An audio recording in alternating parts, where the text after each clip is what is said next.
वाराणसी में शंकराचार्य महाराज का आगमन हुआ है। आइए उनसे जानते हैं मोहन भागवत ने जो बयान दिया है उनका क्या वक्तव्य। हमको ऐसा लगता है कि मोहन भागवत जी के आसपास लंबे समय से जो लोग रहे हैं वो धर्म के नाम पर राजनीति करने वाले लोग रहे हैं।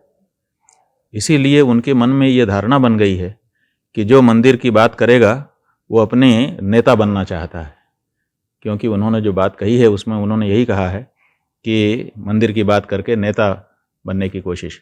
इसका मतलब कि उनके पास ऐसे ही लोग रहे हैं, लेकिन उनको ये समझना होगा कि मंदिर की बात कह कर के नेता बनना ये राजनीति का विषय है।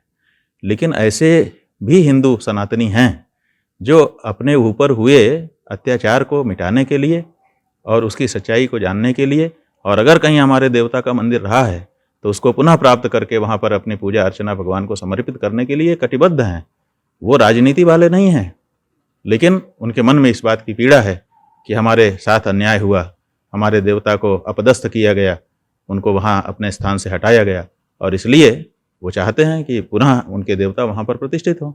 तो ये जो भावना है कि हम उसी स्थान पर अपने देवता की पूजा करके उनका आशीर्वाद लेंगे और अपने ऊपर हुए अत्याचार का परिमार्जन करेंगे, इस भावना वाला कोई हिंदू लगता है कि उनके संपर्क में कभी नहीं रहा, और इसीलिए राजनीतिक हिंदुओं के बीच में बैठे रहने के कारण उनको ये लगता है कि राजनीति में अपना नाम चमकाने के लिए लोग मंदिर की बात उठा रहे हैं। ये बहुत बड़ा भ्रम है उनका। इस देश में ऐसे हिंदू हैं जिनके मन में इस बात की पीड़ा है कि हमारे मंदिरों के ऊपर अत्याचार किया गया, और वो चाहते हैं कि ये अत्याचार का परिमार्जन हो। महाराज जी, रामभद्राचार्य महाराज ने भी इस बात का विरोध किया है और कहा है कि इस तरह की बातों से हमें कोई सरोकार नहीं है। उनकी बात का उन्होंने विरोध किया है। ठीक है, कोई भी देखिए जो धर्म से जुड़ा हुआ व्यक्ति है वो चाहेगा कि हमारे ऊपर जो अत्याचार हुआ उसको हम हटाएं और फिर से अपने देवता को उसी जगह पर लाएं जहां हमारे पूर्वज उनको बैठा चुके थे। तो इसमें कोई भी हो, रामभद्राचार्य जी महाराज हो या कोई हो, जो सनातन धर्म के साथ खड़ा होगा, जिसके मन में इस बात की पीड़ा होगी कि हमारे धर्म स्थानों को कभी विकृत किया गया, वो जरूर इस पक्ष में खड़ा रहेगा।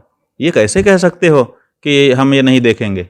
और तुम कौन होते हो हिंदुओं को कहने वाले? आप एक तरफ घोषणा करते हो कि राष्ट्रीय स्वयंसेवक संघ हिंदू संस्था नहीं है, ये सामाजिक संस्था है, और आप हिंदुओं के बारे में इस तरह का निर्देश जारी करने की कोशिश करते हो, तो गलत है ना।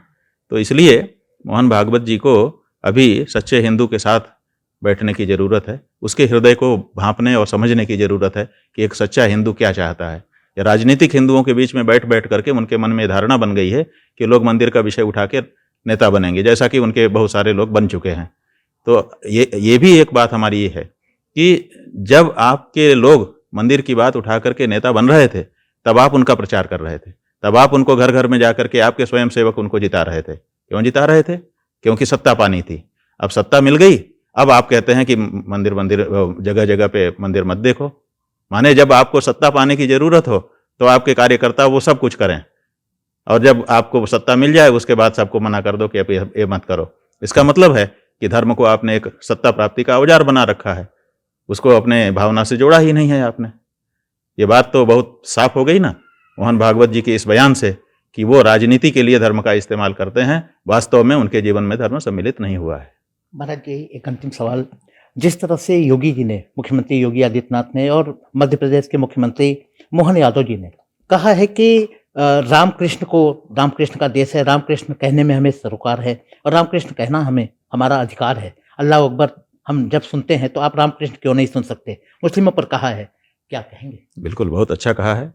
और ये जो बात इन नेताओं ने कही है, जैसा कि आप बता रहे हैं, इससे पता चलता है कि थोड़ा बहुत हिंदुओं के हृदय की उनको भनक है, और वो हिंदुओं की हृदय की जो बात है उसी को स्वर दे रहे हैं।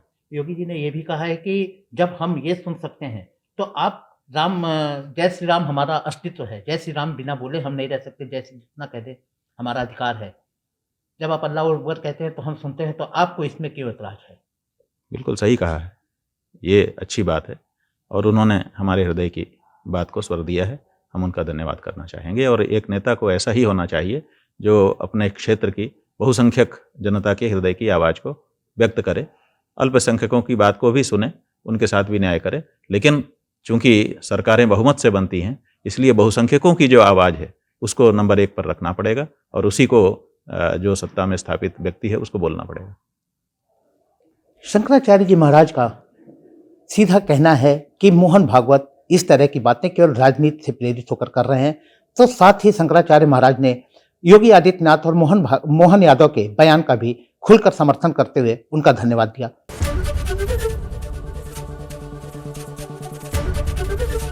एबीपी गंगा, खबर आपकी, जुबान आपकी।